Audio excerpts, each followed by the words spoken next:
సింహరాశిలో పుట్టిన వాళ్ళకి వాళ్ళ ఒక లైఫ్ పార్ట్నర్ ఎలా ఉంటారో అని చెప్పడం అయితే ఫస్ట్ వచ్చేసి చూడండి, మన లైఫ్ పార్ట్నర్ గురించి మనం తెలుసుకోవాలంటే రాశి నుంచి, నవాంశం నుంచి, సప్తమేషం నుంచి, చంద్రుడి నుంచి, కారకుడి నుంచి, ఉపపాద లగ్నం నుంచి మన జాతకంని మనం విశ్లేషించాలి.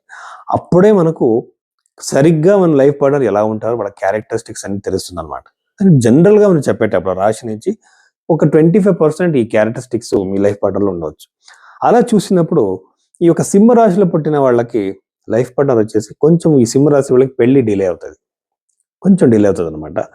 శనికి సూర్యుడికి శత్రుత్వం ఉంది కాబట్టి మ్యారిటల్ లైఫ్లో కొన్ని ఇష్యూస్ కూడా ఖచ్చితంగా ఉంటాయి. అలాగే సింహరాశిలో పుట్టిన వాళ్ళకి ఒక ఈగో ఉంటుంది. తన మాట అందరూ వినాలి, అందరూ కూడా నా మాటకి విలువ ఇవ్వాలి అనుకుంటుంటారు. కానీ అలాగే సప్తమ భావాధిపతి వచ్చేసి ఇక్కడ కుంభరాశి వస్తుంది కాబట్టి కుంభరాశి అధిపతి వచ్చి శని కాబట్టి వీళ్ళిద్దరి మధ్య గొడవలు ఎక్కువగా ఉంటాయి. డామినేటింగ్ నేచర్ సింహరాశి వాళ్ళకి ఉంటుంది.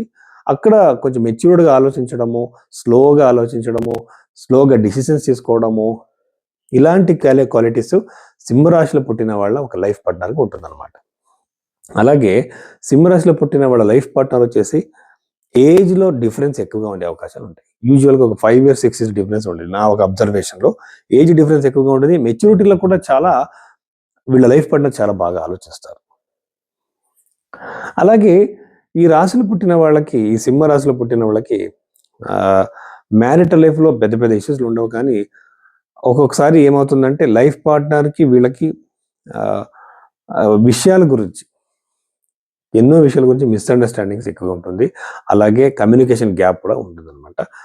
ఎక్కువగా స్టైలిష్గా ఏమి ఉండరు. ఎక్కువగా లైఫ్ని ఎంత యావరేజ్గా తీసుకోవడం, అది ఇలాగే ఉండాలి, ఇది అలాగే ఉండాలి అంటే రెస్ట్రిక్షన్స్ లేకుండా హాయిగా లైఫ్ని బ్రతికే ఒక మనస్తత్వం వీళ్ళకి ఉంటుంది. చాలాసేపు నేను చూసినట్టు చాలాసార్లు ఇంట్రావర్ట్స్ అయి ఉంటారు. అంతర్ముఖంగా ఉంటారంటే తక్కువగా మాట్లాడము, రిజర్వ్గా ఉండడము, మనసులోనే ఆలోచించుకోవడము, అందరితో కలవరు అనమాట ఎక్కువగా. అలాగే ఈ మోడర్న్ ప్రపంచం గురించి, ఈ స్టైల్గా ఉండడం కావచ్చు, మోడర్న్ విషయాలు, గ్యాడ్జెట్స్ వీటి గురించి కూడా తక్కువగా ఇంట్రెస్ట్ చూపిస్తారు. అంటే అతిగా ఏమి ఒక ఆబ్జర్వేషన్స్ లాంటిది ఏమి ఉండదు. అలాగే ఈ సప్తమ భావాధిపతి మనం చూసినప్పుడు శని ఉన్న ప్లేస్మెంట్లీ చూసుకోవాలి. అక్కడ కూడా వాళ్ళ క్యారెక్టర్ డిసైడ్ అవుతుంది అనమాట. నేను చూసినట్టు వీళ్ళకి ప్రాపర్టీ బాగుంటుంది, ప్రాపర్టీ సొంతంగా సంపాదిస్తారు. యూజువల్గా చిన్నప్పటి నుంచి కష్టాలు దొరికినా సొంత శక్తితో, బుద్ధిశక్తితో పైకి వస్తారు అనమాట. కెరియర్ చాలా బాగుంటుంది. యూజువల్గా ఈ రాశిలో పుట్టిన లైఫ్ పార్ట్నర్స్ వచ్చేసి టీచింగ్ ప్రొఫెషన్స్, బిజినెస్ నుంచి, అలాగే రియల్ ఎస్టేట్ బిజినెస్ ప్రొఫెషన్స్ నుంచి, టెక్నికల్ ఎడ్యుకేషన్ చేసిన వాళ్ళు ఎక్కువగా వస్తారనమాట. టెక్నికల్ ఎడ్యుకేషన్ అంటే చాలా ఉన్నాయి. కానీ ఆ రాశిలో పుట్టిన వాళ్ళకి యూజువల్గా టెక్నికల్ ఎడ్యుకేషన్ చేసిన వాళ్ళు ఎక్కువగా లైఫ్ పార్ట్నర్ అయి వస్తారు.